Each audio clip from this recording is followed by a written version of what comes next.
Welcome everyone to Politically High Tech with your host, Elias. I have another great reoccurring guest here. Trust me, he is valuable to the podcast mission. At the very beginning, I was discovering why tribalism is here and why it's sadly flourishing in its current political climate. I have someone here who is not just writing books about it and even doing very concrete actions, but that's going to be later on, the concrete action portion. And just to give you a little more context, I'm going to put in a card somewhere in the top right, probably either over there or over there. Yes, I'm a little dyslexic because the videos like to do a little mirror switcheroo kind of thing. So wherever you see the card, either for the left finger, right finger, once you find it for YouTube only, you'll get that. It was episode 192 when I last had this guest. We were talking about primarily tribalism, how the left thinks and how the right thinks, and why we have that. And I even listened to a good chunk of that interview again, and it was a lot of worthy discussions, something to take account of, grasp, or pick up. If you think he's crazier, you are supremely mentally insane. Okay? If he's crazy, you're supremely mentally insane. Because he's not attacking the left or the right. He was giving more of analysis. He definitely has his own opinions. He's allowed to have them. He's a human being. I'm allowed to have an opinion. And if me and him agree 100%, there's a problem. Just like Ed Koch said, if you agree 8 out of 12 times, you're okay. But if you agree with me 12 out of 12 times, there's something wrong. And I agree with that. That was, of course, a more classic liberal mayor of New York City, but that quote was great. And I take that to heart. I can't say what person agrees with me everything. That person's a sycophant, phony, and I'm from New York. And we could smell that from a mile away. Okay? So that's what I'm going to say about that.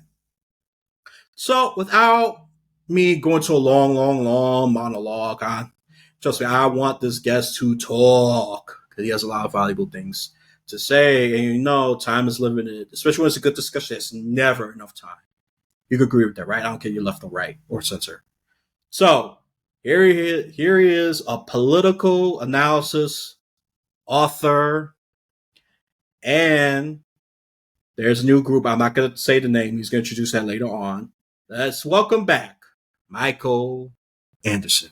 Thank you, sir, for inviting me again. I'm happy to be here. Of course, it was a given. You hit to one of the subtly core missions of this podcast. Have more consensus with the left and the right. Remove the extremists. These very, very loud people who just suck up so much oxygen in the conversation. The far left, the far right, especially the name calling, Nazis, communists, all that stuff is thrown around. Oh, you're racist. You're anti-constitutionalist. Well, that one I don't hear thrown a lot as much, but all these name calling or stupid. That's more like Trumpian. I mean, he goes for the vernacular sometimes, especially that leaked clip when he was having fun in golf. Oh man, he was so insane. I'm surprised the media don't show that as much. They should have done that for 2015, 16. They really want to take him down. They held back on that one to some extent, but that's just my little thing. So with all of that, I'm already teeing up for, this is more the reaction of the tragedy called the presidential debate. Hosted by CNN, which I got a lot of criticisms on. The moderators did okay. That's the only thing I'm going to say. They did the best they could. It's such a crappy situation.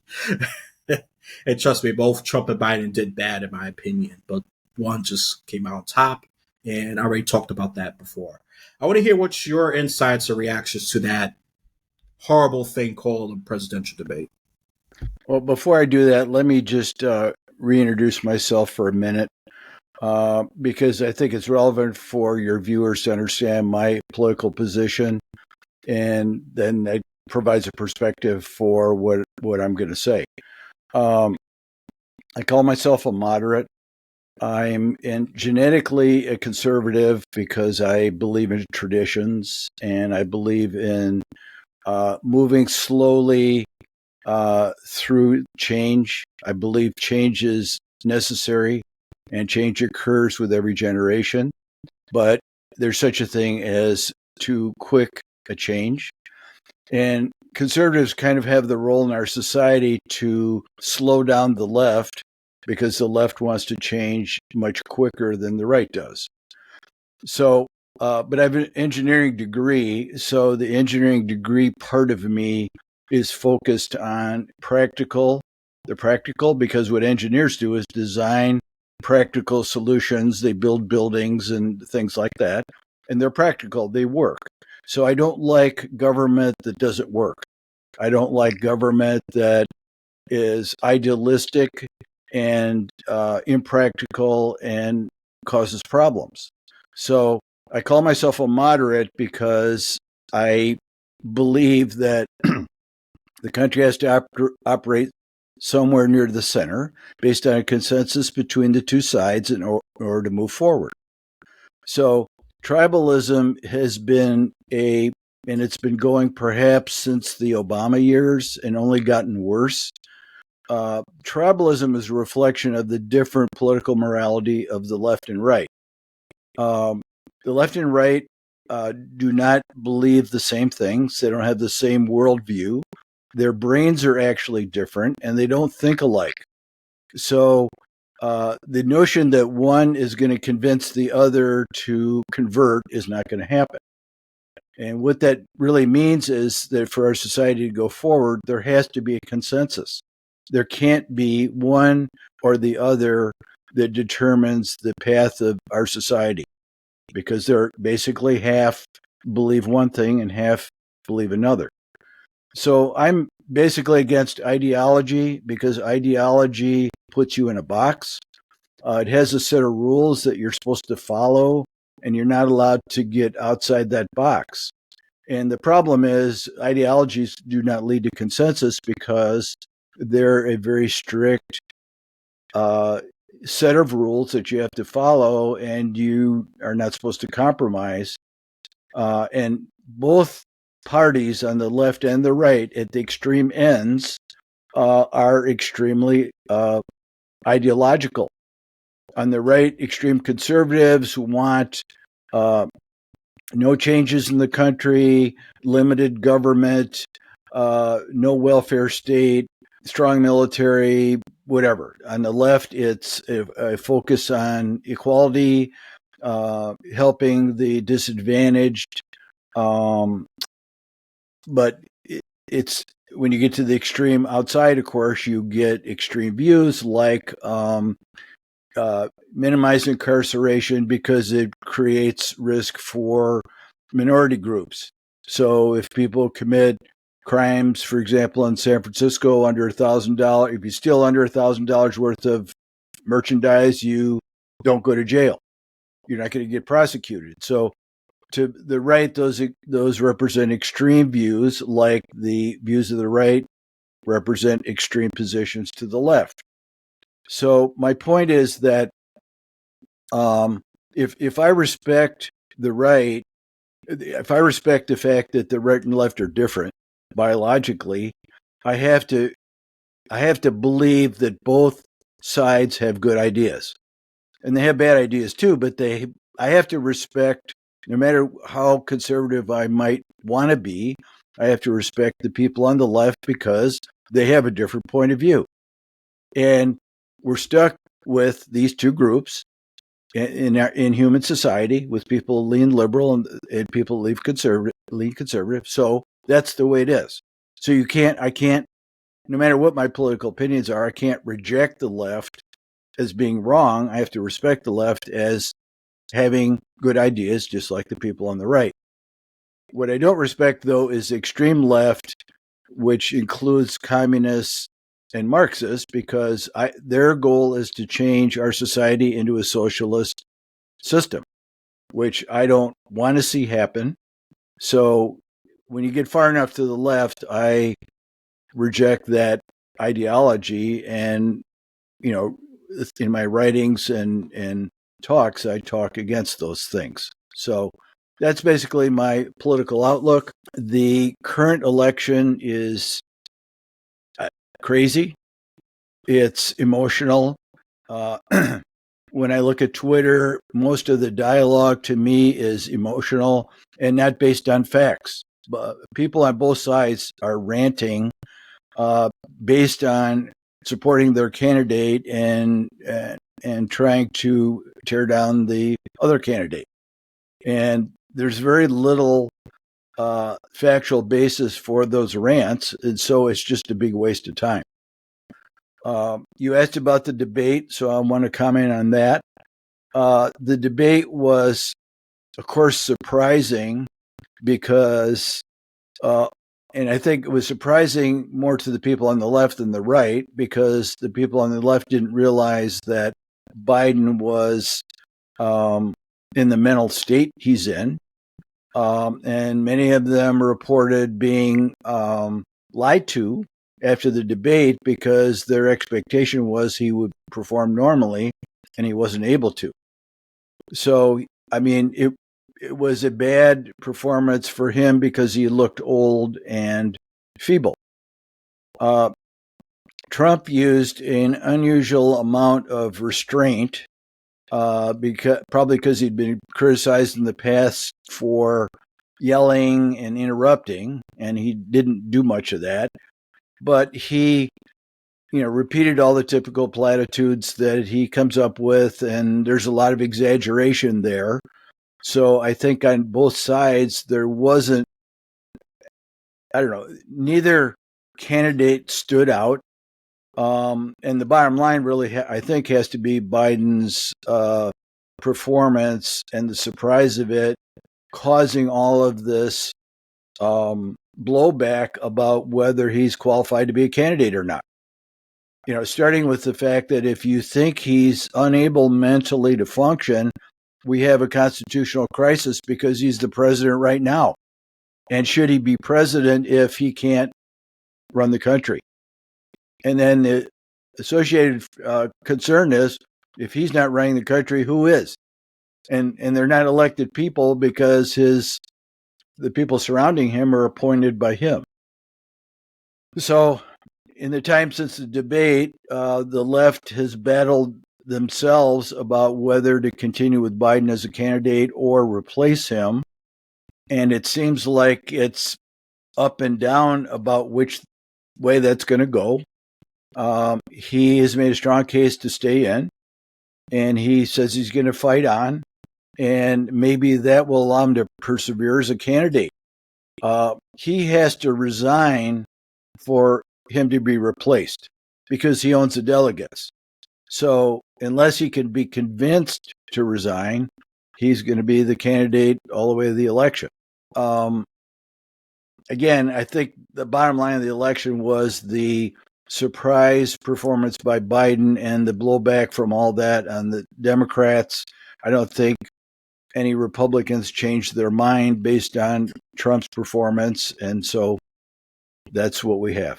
And the only thing I'm going to reiterate is I don't take glee or even enjoyment of experiencing it, like I said. And this is the few times I'm going to be a hypocrite. I normally encourage you to watch the whole debate. This is the exception here. The highlights would suffice. That, to me, that's how much of a tragedy this debate was.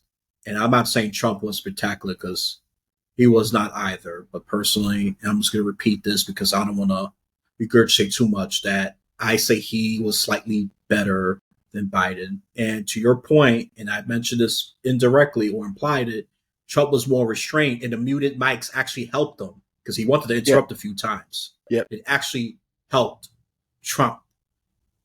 So that's the only thing I'm just going to point out. And the other thing we have to talk about is very important is the number of people in America who are voting for their candidate because they hate the other candidate more. The bottom line again is, if you take a bipartisan point of view, neither candidate is optimal because both candidates have a lot of problems and a lot of baggage. And there's a lot of people complaining about why are these our only choices? And, what can be done about it? Nothing. because voting for a third party candidate is not going to elect the third party candidate. It's a wasted vote, unfortunately. And Yeah. there we get Let into me this. cut you just a second. Sure. No, because you said something very important about the third party thing, and that's what I've been neglecting. You said something very important. Yeah, I have to actually agree with that because that was what I was pushing in the beginning, but now it's not viable. Even he cannot get 270 no matter what. RF Kennedy, and I have to emphasize that Yeah. point. He can't. Everything was done too late. He's only he's only qualified in certain states. 17, He I at think. Yeah, 17. No, far from enough. Yep. Far from enough. Far from enough. Okay. And yeah, so it is a wasted vote. Yeah, I normally say try the third party candidate and all that. But for this situation, I'm going to have to just change my mind because there's just no viable way for that to happen, at least for this election cycle. That's all I wanted to say. Yeah, please continue. And let me take a minute to talk about third parties, Elias, because this is very important for people to understand. I read all the time, and you do too, people saying, where did Trump come from? And how can a businessman have been president? And here he's running again, whatever. Trump is a populist, and populists appear in human society, in Western society, no matter what country, because it's happening in Europe too. Populists come from dissatisfaction among the public that the two main parties are not performing. So the public is looking for an outlet. Now, Trump got started because of the MAGA people, and the MAGA people are lower middle class Americans that have been discarded by the Democratic Party. The Democratic Party is becoming the wealthy class of college educated people, and the Republican Party is becoming the lower educated party. So it's sort of, they're moving in opposite directions. But neither party has done a good job of running the government, and the people react through frustration and look to a populist, because a populist is answering the needs of a part of the faction of the public and building his base off that. Our system is rigged against third parties. It's unfortunate, and I wish it could be changed, and I wish a movement would develop to change it. And the reason it's rigged is the two parties are automatically registered in every state, but no third party is. So whenever a third party, although the Green Party might be, I'm not sure. But if you want to start a third party, you've got to get yourself registered in every state with a number of signatures different from each state. And then you've got to figure out how to campaign in that state. So you have to have tremendous amounts of money, which the main parties already have. So the deck is stacked against you. And then the two parties work to make sure that you don't succeed. Like, look at all the treatment of Kennedy by the Democrats. They told him if he ran in New Hampshire, if he campaigned in New Hampshire, they would make sure he got no delegates as a result of that. So, and the business about he can't get a security detail. He's asked for a security detail for 6 or 8 months. They refused to give him that. His father was assassinated. I think it's an appropriate use, and I think he's a viable candidate. So the system is rigged, and it hurts the American people because there's no outlet for their frustration, basically. Yeah, no, everything you say is sound, and as much as I ideally, and this is me being idealistic, would love a third party to come and thrive, but everything you're saying is sound and logical, and that's a pill I always have to swallow in a lot of the elections. It would be great to have a different Yep. party, even even the libertarian, even though they're the largest third party, but they're rigged against. Yep.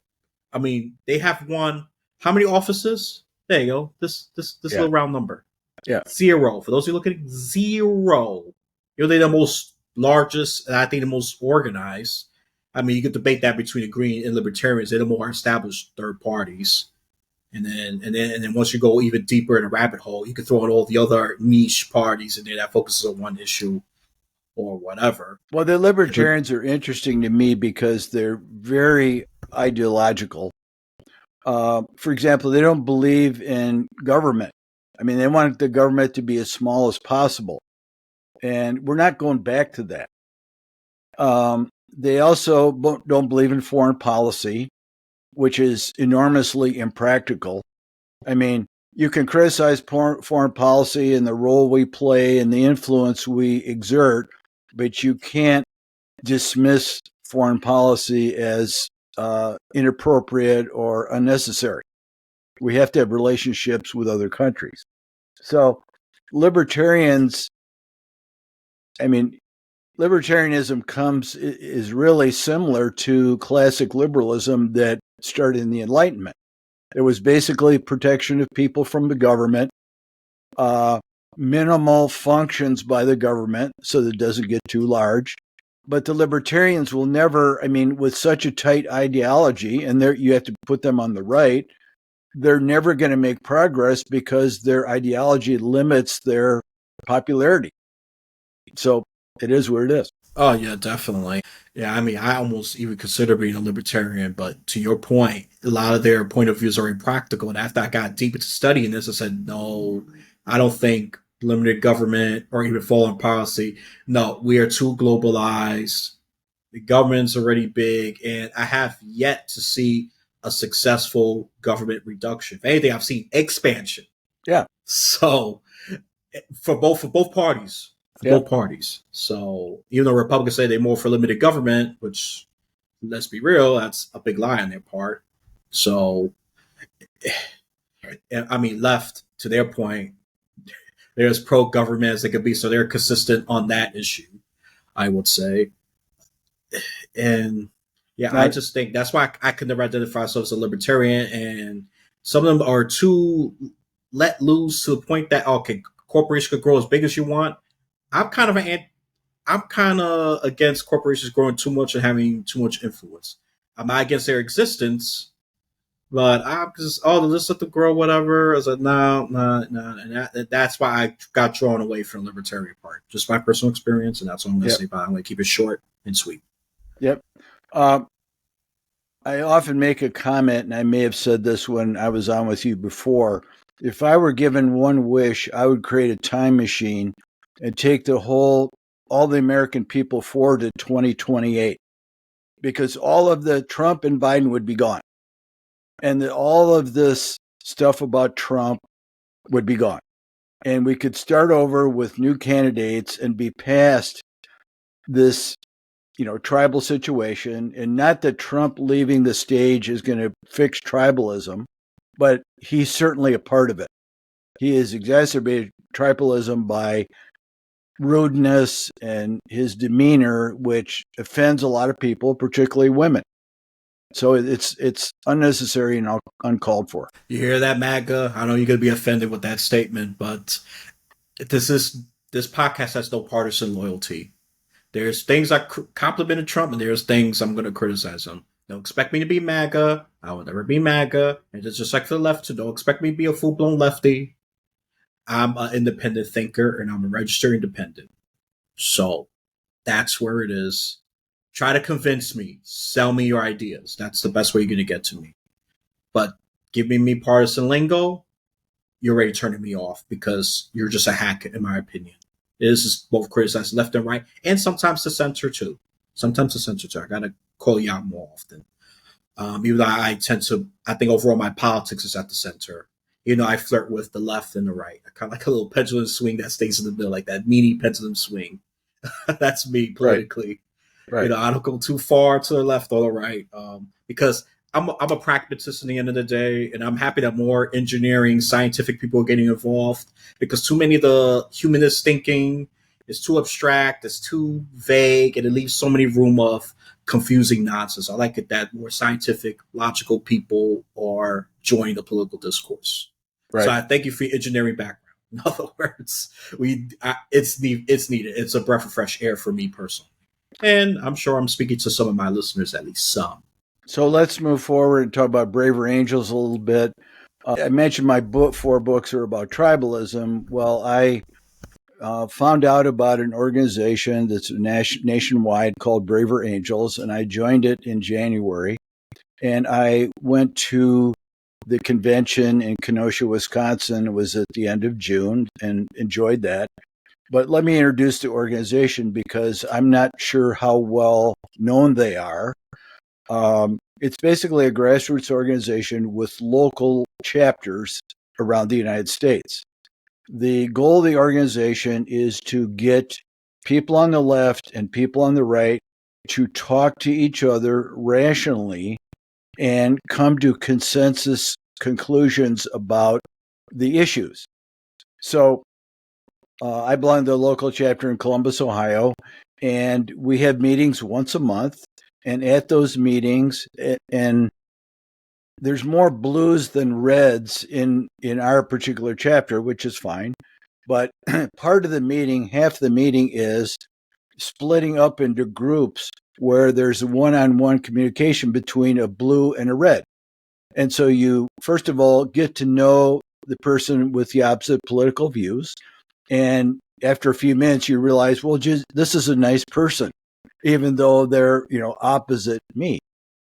And so then you pick one or two topics that are relevant to left, right. For example, abortion, immigration, size of government. I mean, obviously, we all know what the issues are between the left and right.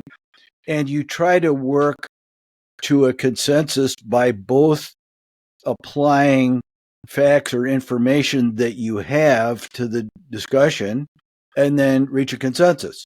And I've done this 7 or 8 times, and every time we've reached a consensus because most people are interested in some kind of dialogue with the other side and not just their extreme point of view.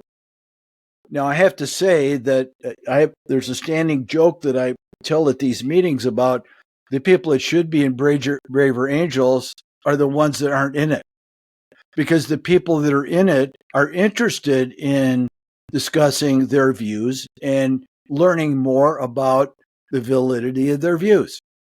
So I have never met a person in the organization yet that I thought was overly idealistic, close-minded, whatever. And I participated in a Bay Area Braver Angels chapter Zoom meeting that had 83 people in it. And I thought going into it, oh man, this is a Bay Area, so there's going to be some crazy lefties there. There were some communists there, but they were open to dialogue and open to consensus because that's why they got in Braver Angels. So, and there's about, I think, 18 to 20,000 people in the organization now. It's spreading. Much bigger. I mean, I think this is the organization was founded in 2016, and this is the 5th or 6th convention, the one I went to. So it's growing, and this is the kind of thing that can help with tribalism, because the more people communicate and talk about, consensus and then spread the word, the larger the organization is going to be. The convention was interesting because people request to come to it, and they exactly even out the number of reds and blues so they're equal. So there were like 800 people there, and there were 400 reds and 400 blues because they don't want a disproportionate number of one or the other. Because the interest of the whole organization is in consensus, so you want equal sides promoting equal or different points of view that can be resolved. So that was very interesting.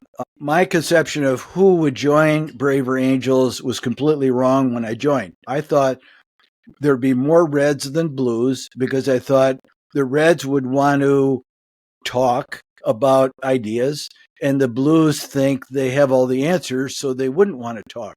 It's actually the opposite.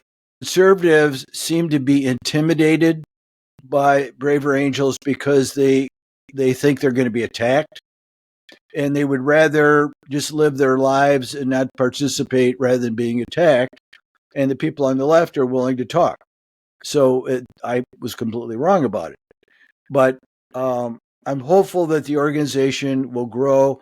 There are other organizations like it that are smaller. There's 2 or 3 others, and it's a good thing.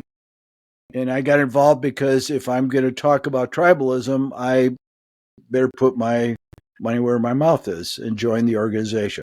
As that's one audience, I really hope you're grasping this. And before I have a follow-up question to that, because look, this is the reason why I started a podcast, the reason why I got involved, because of such emotional and, to be quite honest, low IQ tribalism that's grown so much that it spooked me. I said, no, it's going to sort itself out.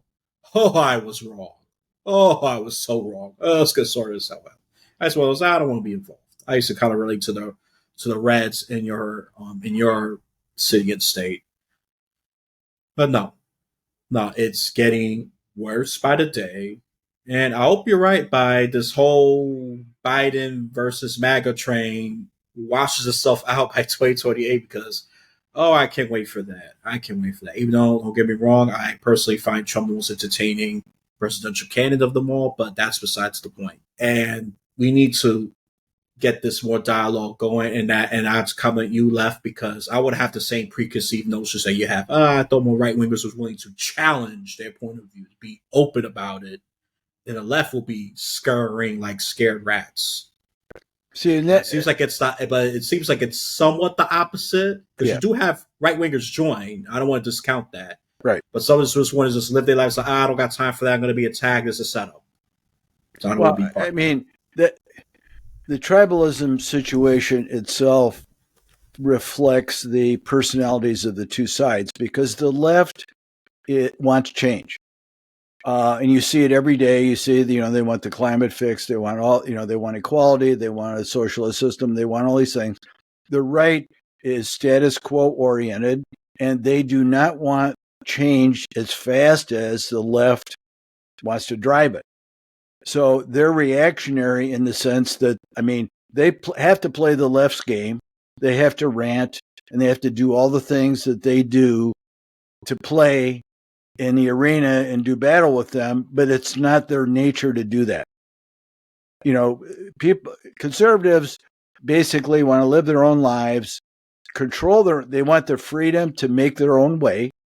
If they want to work hard and they can move up, and they want to know that they have the ability to move up if they, if it's possible, but they're happy not engaging in combat, whereas the left loves combat because they want change. So, that's why we have what we have. That makes perfect sense. So for the Braver Angels question, is there any charters? Probably, I don't know. Well, I'm in the state of New York or other states. As well, is it big enough to have multiple multi-state charters? You mean for Braver Angels? Yeah. I will, after the show, I'm sure there's a New York chapter. There may be a New York City chapter and multiple chapters in other cities in New York. Okay. I'll look that up. If you go to braverangels.com, or actually .org, you can get a list of the chapters. And I remember meeting some people from New York City at the convention, so I know they're there. They're spread everywhere. I had an assumption it was kind of a big organization, so my impression was right. And I'm going to link that website as well. I want to help kill, or at least significantly reduce this idiotic tribalism that's really hurting America. And I might have a future guest, and this is a big might. Okay, don't clip to say, oh, he's got a big, that might talk about the potential civil war. You've been warned. That's a little tease for a future episode. But let me shut up and get to the situation at hand here. Not situation, fun activity. It's really a fun activity for me because I actually light up and glow when it comes to these kind of conversations. There is hope for America. So he slowly convinced me there's hope for America. I do have a negative, skeptical thinking naturally. I was it's not going to work. I guess my NYC upbringing has something to do with that. But well, I mean, it's easy to feel pessimistic, basically because of social media, because we're inundated with bad, bad news and rants and raves and hate and that stuff. Before social media, we wouldn't have felt that at all. 25 years ago, if you wanted to rant about communism or something, you had to stand on a soapbox in a park because you didn't make it onto mainstream media. Now, every crazy person can have a platform, and if he gets enough viewers, he'll generate advertising revenue for the platform owner. Not good. yeah, as much as I'm open for opportunities for other people, but unfortunately, you're saying you're already not exposed. You're already explaining the very basis of social media infrastructure. It's all gravitated towards attention and sensationalism. So Yep. of course, that's why it explains why the extreme left, the extreme right take all that oxygen, call attention, and conversation control, and this is why more people are believing them without fact checking, and that does damages some circuits in here. I mean, some of it compared to the shaping the brain to someone that's on drugs. Well, And one of the artifacts of tribalism is that if you are lazy, they do all your work for you, because all you have to do is join a tribe, and you don't have to think anymore. Your tribe's ideology is your ideology, so you don't have to validate it. and you see, and that's another. You see, that's an excellent diagnosis. It's even hard for me to counter that, even if I put my best brain forward. Yeah, not best foot, best brain forward, because it's actually the truth. People are. Hey, don't take this the wrong way. Actually, no, you take it any way you want. Y'all lazy. Some of you are very lazy. That's why you're giving power to these extreme groups. Talk to someone who's politically savvy, at least. Talk to a friend that you know who's sound in the head, that has gained your credibility. Because I know credibility is important. This person could be the top whatever, but that person got credibility. That's going to be a problem. Oh, he's a top right wing person. Even though I'm a lefty, I don't want to talk to that one. All right, talk to someone who's in the center and the left. Find someone that you could trust, who knows their stuff when it comes to politics, and make sure when you listen to it, don't take it as its truth, because social media could alter, especially with AI deepfakes. It's getting harder to tell what's real and what's not. So, and that's a big problem with the whole misinformation thing, and it's just going to get worse. Elias, And, the and number one indictment of tribalism, and the indictment is against the ideologues on both sides, is as long as we're in a tribal state, the country does not move forward. So basically, what this is saying is the ideologues are more interested in proliferating their ideology than having our country be successful. Because in the end, everything gets blocked by the ideologues. Yeah, and George Washington, to his credit, has warned against that. That's why he was against political parties, because of this outcome that we are experiencing right now. Right. So, someone 200 years ago, well, more close to 250 years ago, was already onto something. Yep. Madison was very worried about it too. They were worried about factions, and they knew the history of the Roman Republic, which died due to factionalism, because political factions developed and fought, and then it degraded the republic to a point where a dictator could take over, basically. Oh yeah, no, absolutely. There's already a precedent. I mean, the most famous prolific one is and it's smart for them for the founding fathers, especially, to use that as one of their frameworks about creating a constitution, trying to prevent a second Roman Empire collapse. I mean, it could happen to America. America, no empires last forever. So let's be very clear about that. Even the ones that last for a long time, they eventually collapse. I didn't finish because we got distracted. The part about the depressing thing, I got on this soapbox about ideology, but our country has weathered a lot of bad things in its history. I mean, the world wars we fought in, the Civil War. I mean, that's the ultimate the ultimate tribalism. But that was an economic split because the South could not tolerate their economy being destroyed. So they felt they had to go to war to protect their economy. And they believed that the country should operate on states' rights and not dictated to by the federal government. We're not there. I don't know if we're going to get there because it's hard to know whether all of this arguing has substance or not.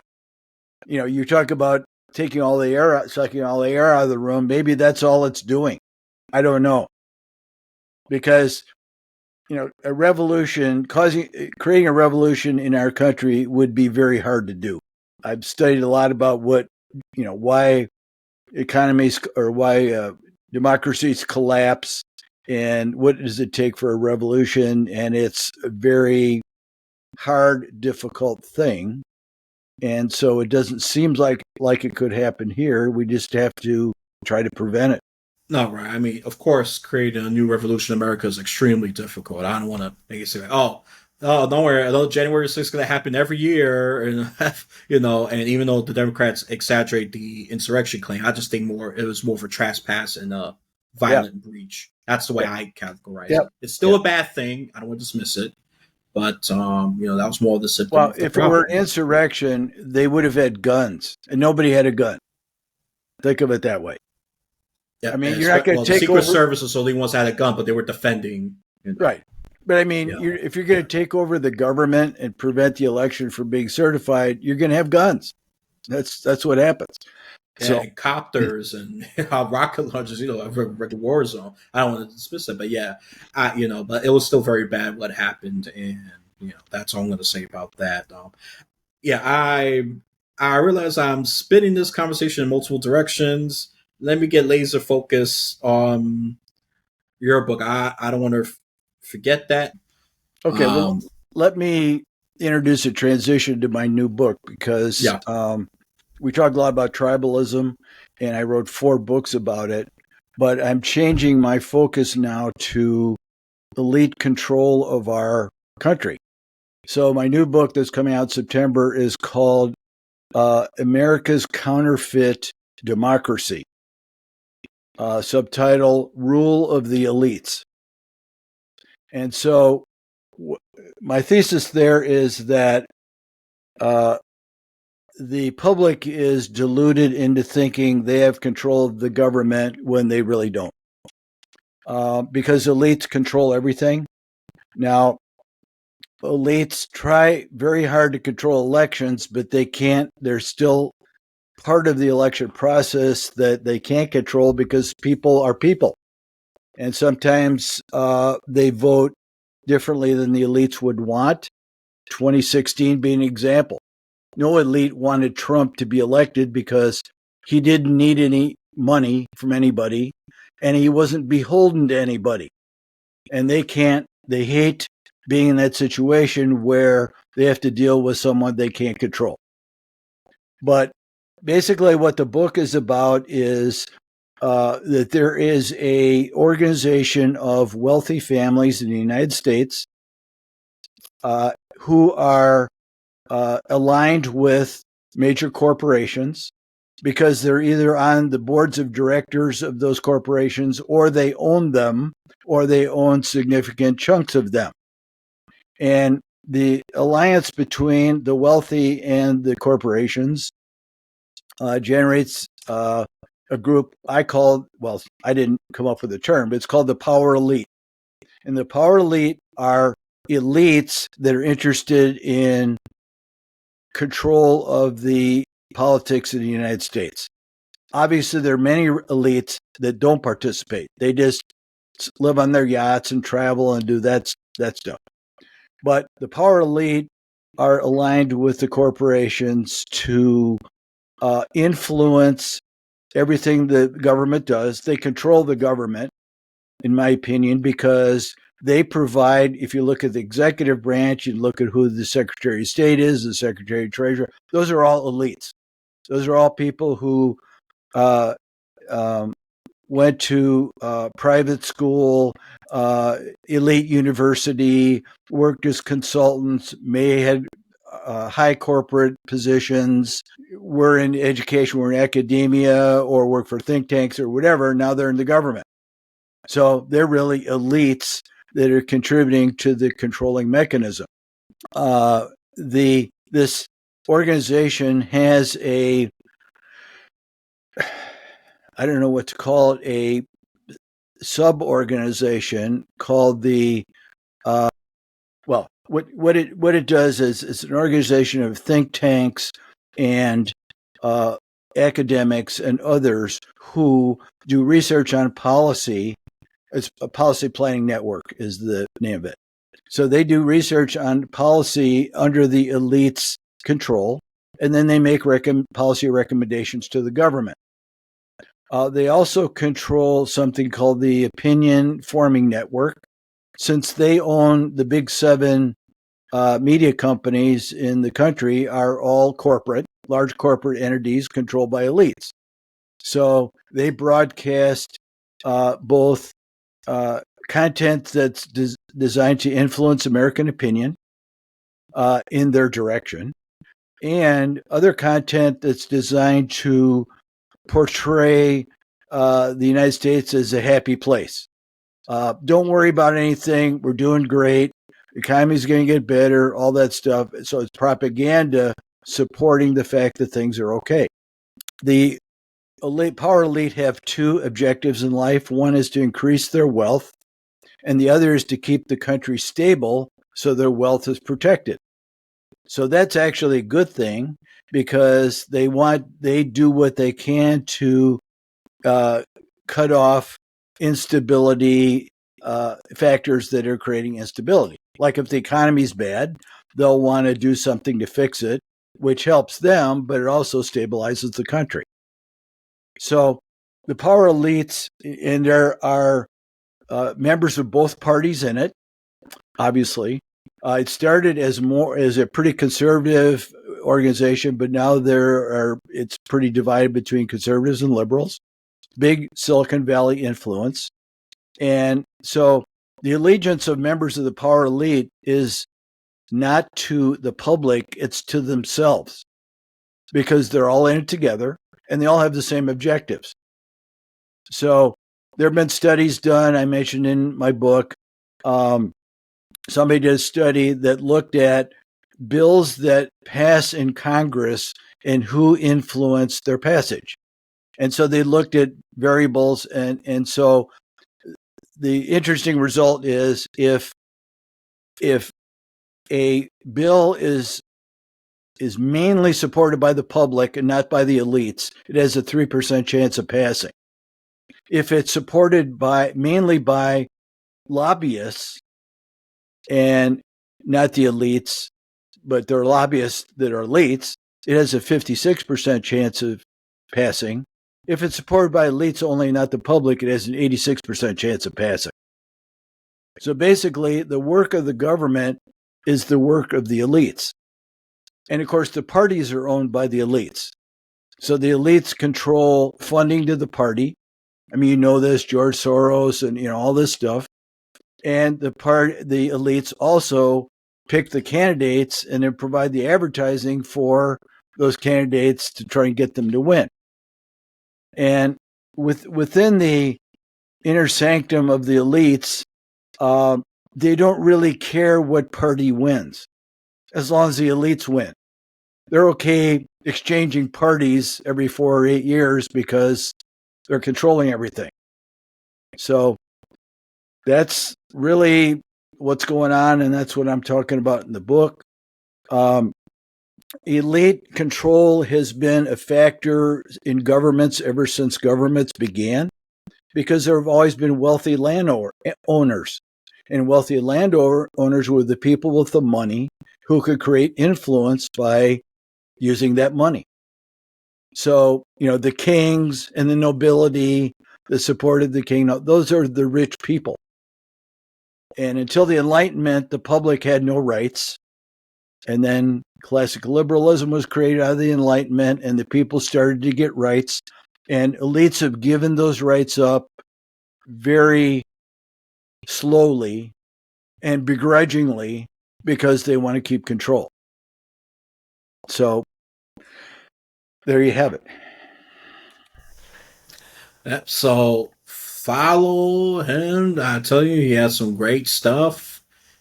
He's a moderate himself, so his only stake in the game is getting people together, building consensus.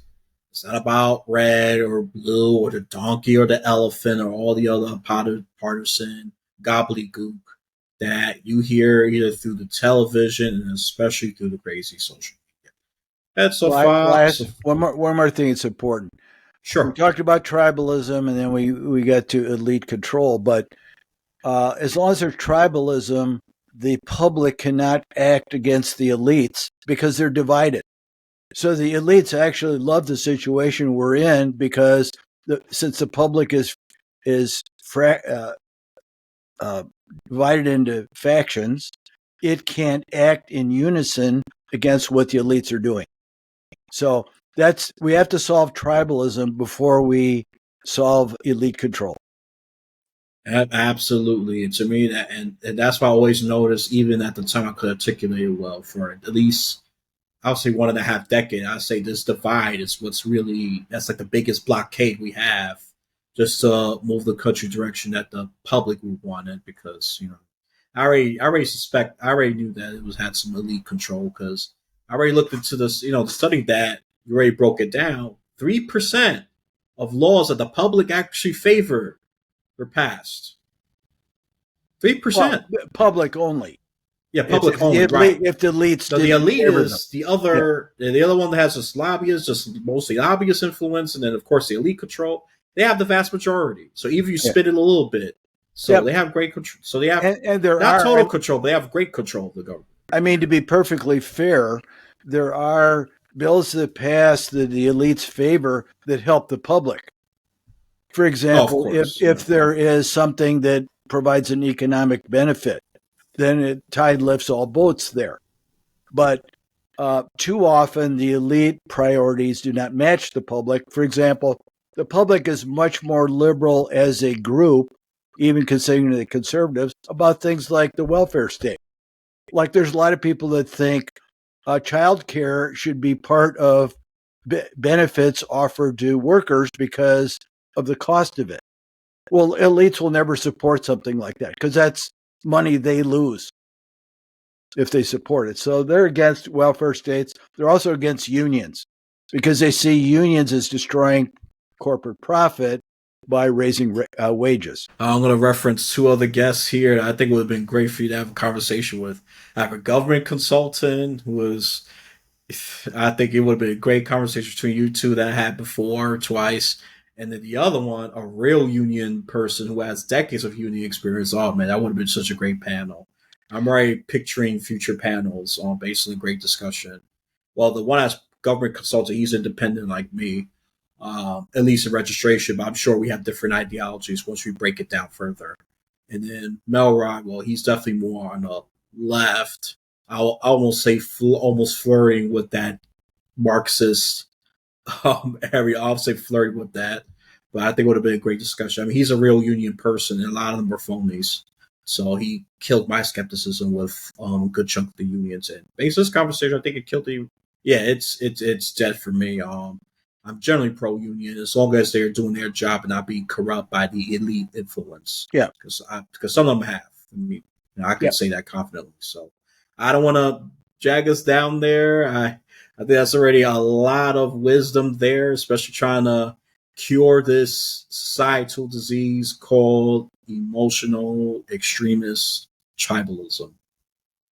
And yeah, we definitely gotta reduce this so significantly that it doesn't cause much waves. And so far, as we both know, it's caused a lot of obstruction because and I already knew this. That Lee loves this division, keeps the public distracted, and they could pass in other agendas as a grab controlled little by little by little by little, and subtly too. So that's why the elites have been smart on that. Because they would have did it out in the open, I'm sure a big protest would have happened, and they would have to retreat. They've been doing slowly and incrementally, so that's why they've been successful. Public, wake up. Wake up. That's all I'm going to say, wake up. So, again, follow Michael Anderson and his website. He has a Substack as well. He's an author. He had 4 books diagnosing tribalism, both the left and the right, and now he has the one that's focused on the elite. One could even say the grand cause of the tribalism. And, well, the tool called social media has definitely increased tribalism because of people's laziness and lack of critical thinking and all that good stuff. All right. Anything else you want to add before I really wrap this up? No, I'm good. All righty then. So from wherever you're listening to this podcast, you have a blessed day, afternoon, or night.